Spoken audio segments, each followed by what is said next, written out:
नमस्कार मंडळी.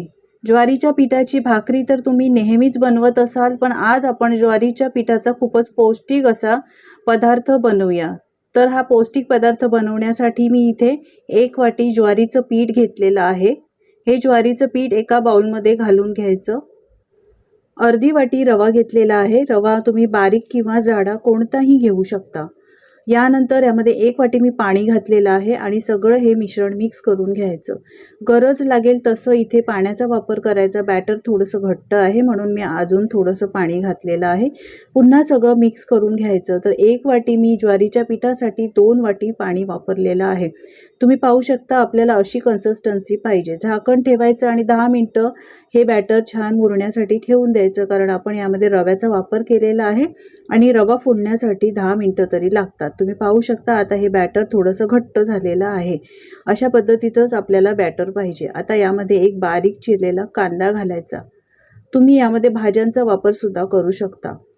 बारीक चिरलेली कोथिंबीर घालायची. 2 हिरव्या मिरच्या मी बारीक चिरून घेतलेल्या आहेत आणि 1 चमचा जिरं घालायचं आहे. आता चवीप्रमाणे मीठ घालूया आणि हे बॅटर चांगलं व्यवस्थित मिक्स करून घेऊया. तर हे बॅटर थोडंसं घट्ट वाटतंय, तर मी अजून थोडं अर्धी वाटी यामध्ये पाण्याचा वापर करणार आहे. तर मी अर्धी वाटी पाणी घातलेलं आहे. गरज लागेल तर पुन्हा पाण्याचा वापर करायचा, पण गरज नाही लागणार. आपल्याला 1 वाटी ज्वारीच्या पिठासाठी 2.5 वाटी पाणी लागलेलं आहे. बॅटर आपलं आता तयार झालेलं आहे.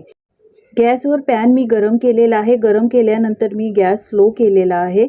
आता याला तेल लावायचं आहे आणि पूर्ण पॅनला हे तेल चांगलं ग्रीस करून घ्यायचं. यानंतर हे बॅटर जे आपण ज्वारीच्या पिठाचं बनवलेलं आहे ते एकदा मिक्स करायचं. मिक्स केल्यानंतर साईडच्या कडेकडेने सोडायचं आहे आणि त्यानंतर मध्यभागी सोडायचं. मध्यभागी आधीच सोडलं तर डोसा आपला किंवा घावणे म्हणू शकता याला करपून जाईल. तर पहा मस्त आपला हा पौष्टिक ज्वारीचा डोसा बनून तयार होणार आहे. मंडळी, जर तुम्हाला माझी रेसिपी आवडत असेल तर प्लीज एक लाईक करायला अजिबात विसरू नका.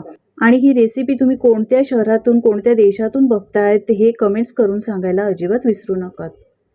आता डोसा वरून ड्राय झाला आहे. याला तेल लावायचं आहे व्यवस्थित आणि साईडच्या कडा अशा पद्धतीने लूज करून याला पलटून घ्यायचं आहे. तुम्ही पाहू शकता मस्त याला जाळी आलेली आहे. कलर देखील खूपच सुंदर आलेला आहे. दोन्ही बाजूनी हा डोसा घावणे म्हणू शकता छान खरपूस भाजून घ्यायचा आहे. अगदी 10 मिनिटात तयार होतो मंडळी. कोणाला भाकरी आवडत नसेल तर अशा पद्धतीने हा जाळीदार ज्वारीचा पिठाचा डोसा नक्की ट्राय करू शकता. जास्त वेळ देखील लागत नाही. मुलांना सुद्धा हा आवडेल. तुम्ही पाहू शकता काय मस्त कलर देखील आलेला आहे. जाळी पाहू शकता काय सुंदर याला जाळी आलेली आहे. यामध्ये आपण इनो किंवा सोड्याचा वापर न करता हा मस्त पौष्टिक असा डोसा बनवलेला आहे. हा डोसा तुम्ही सॉस बरोबर किंवा हिरव्या चटणी बरोबर देऊ शकता. मुलांना टिफिनमध्ये देऊ शकता. सकाळच्या घाई गडबडीत 10 मिनिटात बनणारा हा ज्वारीचा डोसा एकदा नक्की ट्राय करून बघा. रेसिपी कशी वाटली कमेंट्स करून सांगायला अजिबात विसरू नका. रेसिपी आवडली असेल तर लाईक करा, शेअर करा आणि माझ्या चॅनलवर जर तुम्ही नवीन असाल तर चॅनलला सबस्क्राईब करा. पुन्हा भेटूया अशाच नवीन छानशा रेसिपीसोबत. व्हिडिओ पाहिल्याबद्दल धन्यवाद.